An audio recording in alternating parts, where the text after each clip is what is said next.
شروع اللہ کا نام لے کر جو بڑا مہربان نہایت رحم والا ہے۔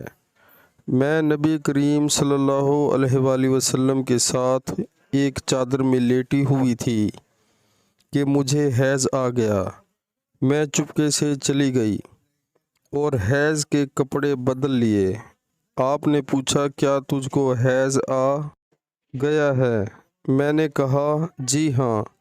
پھر مجھے آپ نے بلا لیا اور میں آپ کے ساتھ چادر میں لیٹ گئی۔ صحیح البخاری کتاب حیض کا بیان، اس بارے میں کہ جس نے اپنی عورت کے لیے حیض کے لیے پاکی میں پہنے جانے والے کپڑے کے علاوہ کپڑے بنائے۔ حدیث نمبر 323۔ پیارے مسلمانوں، اللہ تعالی ہمیں حدیث پاک سن کر اس پر عمل کرنے کی توفیق عطا فرمائے، آمین۔